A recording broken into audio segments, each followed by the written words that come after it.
Yep. So let me ask you, if you're look at him now. Yeah, exactly. So if you're Celtic CEO, what would you pay him? We don't have to invest a transfer fee for him. Fortunately, we can get him on a free. We can sign him at any point. At any time right now, we can sign him. We can sign him today. What would you pay him? Would you break the bank? Absolutely. I mean, I always make the joke. You know that Family Guy episode where Peter walks into the store and sees that like onesie with the ass flap, and he says, "Sir, here's a blank check with my signature." I'd give him it. Like if it's just a case of wages and a signing on fee, like I'll tell him we'll give you whatever. If you're missing out the $5 million that you would have to pay for the fee or whatever it would cost, give it to him. I'd roll that into wages as well. Like he's worth it. Like he could. Because that's the thing Celtic has that no other club could offer him. He will be a hero. And it's like Sammy said, right, at the end of your career, you want to be counting your medals. Not like you're going to make plenty of money anyway. Like you're going to be able to buy and sell everybody in the stands for the most part, apart from maybe Dermot Desmond. But like he will be a godlike figure if he signs at Celtic. Like it's just, like I say, it's a match made in heaven. And I'll tell you what, the other point that the board bring up is that you can't pay somebody miles more than everybody else. I'll tell you what, if you take a census, if you walk around that dressing room and you ask them, you say, we're going to sign John Guidetti, but we're going to pay him $40,000 a week. Does anybody here have a problem with it? I guarantee you, if you go around that room and you ask each individual player, do you have a problem with it? Do you have a problem with it? Do you have a problem with it? None of them will say yes. And the reason why is because they want to be part of a winner just as much as anybody else. And everybody can see what John Guidetti brings to the table and what he can contribute and how much more of an impact that Celtic can have when he's in that side. People want to be part of a winner. They want to have winning players on their team. And furthermore, that increases their own value. If they're a part of a winner, and I mean, if you're a winger and you're whipping balls into the box to, Stefan Sepovic, God bless him, he tries hard. But if you're whipping balls in, over and over and over again, and he's skying them out for a throw-in, that's not fulfilling, and that's not doing anything for your reputation. But I'll tell you what, if you provide service for Guidetti and he's scoring 30 goals a season, that's going to up your value as well. That's something to take into consideration. So that immediately throws that logic out the window. I would say, I mean, obviously we can't pay him $100,000 a week. We just can't. I can even throw my hands up at that. But if, like the example that I used, if Leicester or Hull or one of those clubs come in for him, and it's probably going to be one of those clubs. Man City's not coming back for him. Man United's not coming back for him. But if it's going to be a lower end Premiership club, they're going to offer him maybe $30,000-$40,000 a week. We can match that. We can match $30,000 a week. We can even go to $40,000 a week. Considering we're not paying the upfront transfer fee and so on, and nobody is going to have a problem with it. It's going to be nothing but positive. Absolutely, and like you say, for all the other players, he'll make them a much better player. Even like him and Stokes linked up for a couple of goals there, because Stokes has he's kind of like the way Hooper was as well. When he doesn't actually think about what he's doing, he's got a bit of talent. Like he's a clever player, but he needs somebody to play next to.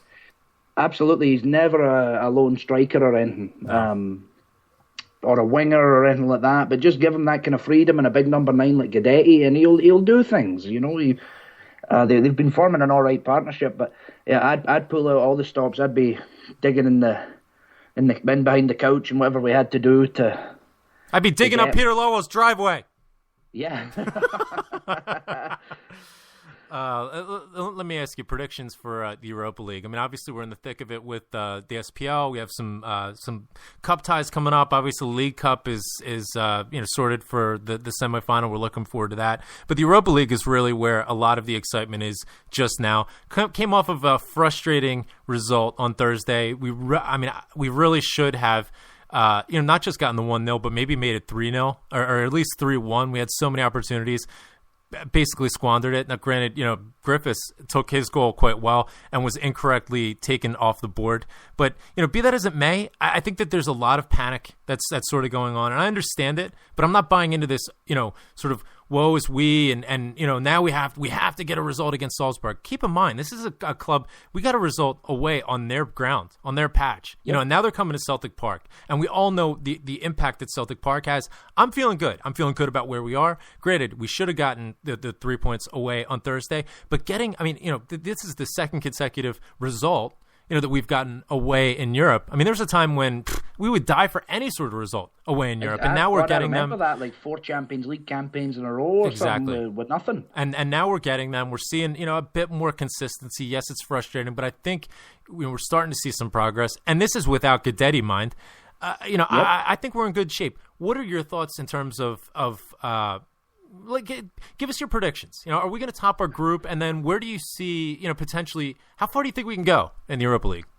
Well, there's a couple of points here. So I was talking to the banjo player in my band's a big Celtic fan as well, and he was he kind of, a lot of Celtic fans I find think we're still the same team we were like 7-8 years ago, or still at the same level when we had Hartson and whatever in the team, and we're not. That having been said, I've been pretty pleased with how we've done in the Europa League. I mean, Craig Gordon signing of the season, apart from Guidetti's bailed us out a couple of times. Excellent. But hey, that's what he's there for. Great to sell Forster, I think he looks even better than Forster. Agreed. Personally. Agreed. I was kind of apprehensive when we signed him. Actually, I thought he's been out for 2 years, and back in the day, I thought he was good, but I never thought he was a £10 million keeper. But he looks every bit that. Yeah, I mean, he's been superb. He's been superb, and we're paying him $5,000 a week. It's amazing. It's a great bit of business. I think we got to have a conversation with him as well, because I don't know how long his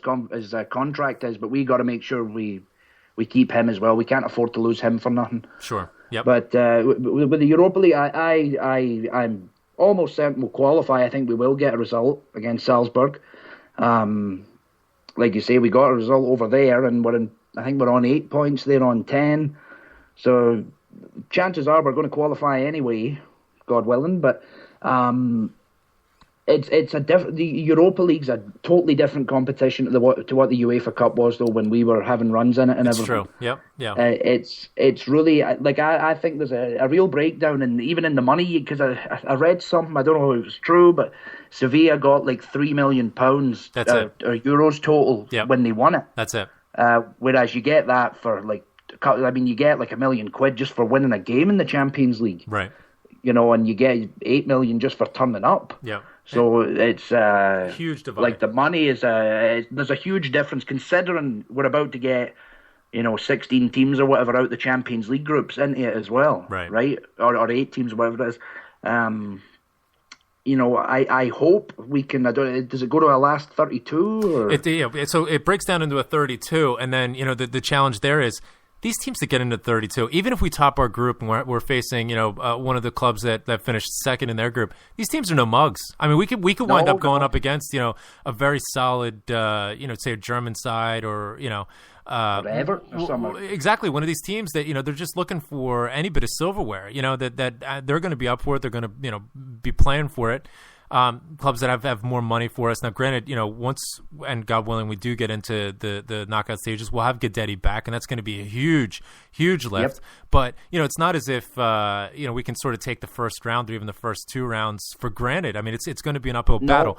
But, I think that as time goes on, and I fully am hopeful and expecting that the same trajectory of improvements week on week on week is going to continue. We're going to be in a better spot, and I like our chances. I like our chances to advance. How far, I'm not sure, but it's exciting. Yep. I'll tell you, I always fancy Celtic over 2 games.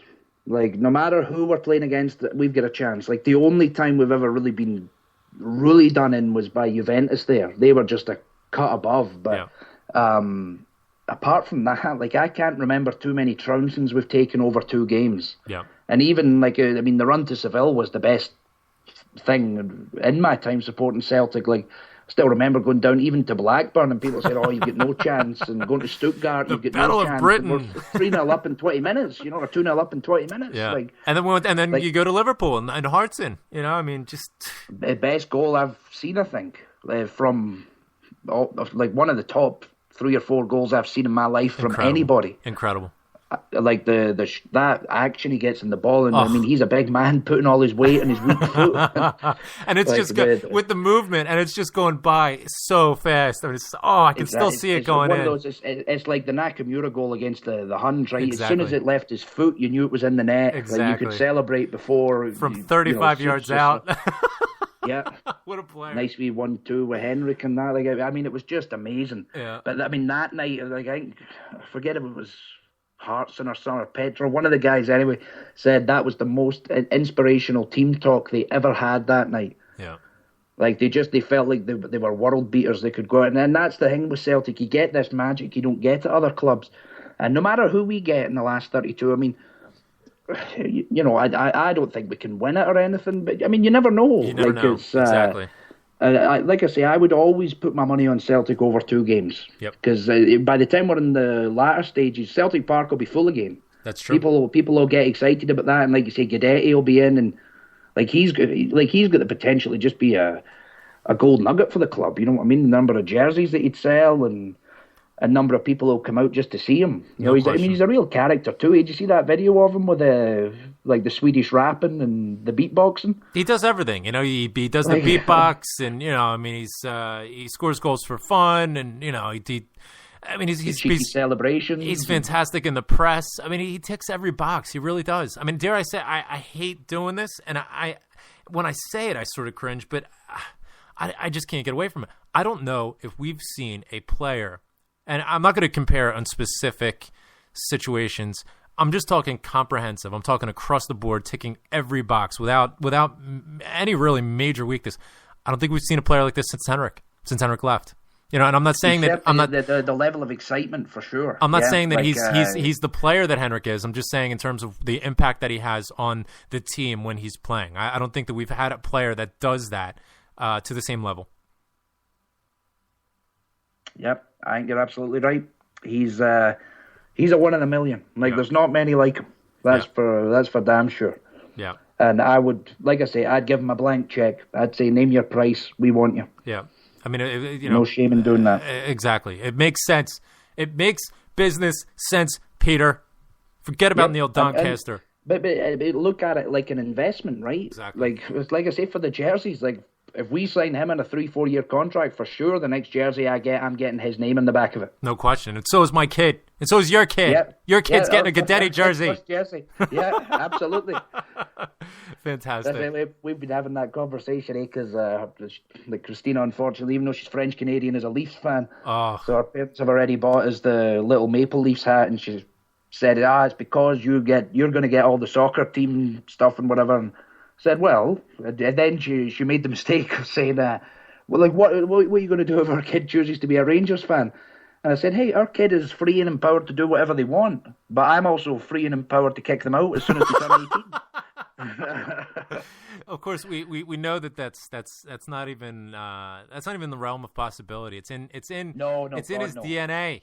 It's Absolutely. In his DNA. There's. That's I mean, you know, look, like, even I'm sure you weren't brought up a Celtic fan, and I mean, all my family were. But like I say, I cheered for somebody else, and Celtic chose me. That's right. You know, and now, you know, I'd never miss a game. And I mean, going back to the Celtic TV thing breaking down from, and that's what a lot of people don't realise. You know, we don't get to engage the Celtic fans at our work and everything. Like, if we're talking about Celtic at work, it's to a captive audience at the lunch table. You know what I mean? Who don't give a shit for the most part. They're just like, why the hell does this idiot care so much about football? But. You know, like, that's the one thing. Like, I wait my whole week. I count the minutes till I get to the club, and see when you go down like that. Was it the Hamilton game or the Kilmarnock game or whatever, when it cut out for half the second half? It's just brutal. It is. Yeah. I mean, because you're right. I mean, you wait all week, you know, and you look forward to it, and it's such a big part of your life. And then, you know, when you miss it, and then there's a goal scored, and you don't see it, and then everybody's sort of moaning and whinging around the pub. You know, it breaks up that atmosphere that you go to the pub to have, and you're missing the Celtic. It's upsetting. It's frustrating. You know? Absolutely, because I mean, it's like anything else in life, right? When it's out of your control, like, it's even more frustrating because you can't do anything about it. It was you and me that are the techie guys at Celtic would pull out all the stops and make sure it was fixed. But you know, obviously things happen. I don't know half of it, but. Listen, what I know we can control is that when you come to Philadelphia, the first round's on me, and if the Celtics TV stream wants to go down, we'll find a dodgy stream and we'll put it up on the projector. We tried that, for Christ's sake, that day, and even the dodgy streams were down because it was only Celtic that was doing it. Oh, that's right, yeah. But at least in the semi-final, if that happens, it'll probably be on the BBC or something, so we absolutely, yeah. We can rip that. No, but I got to get down for this thing, Graham. You've got me. I was already pretty hell-bent on going. No, you're coming. That's it. I'll beg, steal, and borrow. I'll do whatever I have to do. You're coming. We're putting you up on the stage. I'm buying your first round. That's it. It's done. It's done. we confirmed it today here on the show. We're making history, as usual, on the Beyond the Waves Celtic football show. Richard, thank you so much for joining me today. This was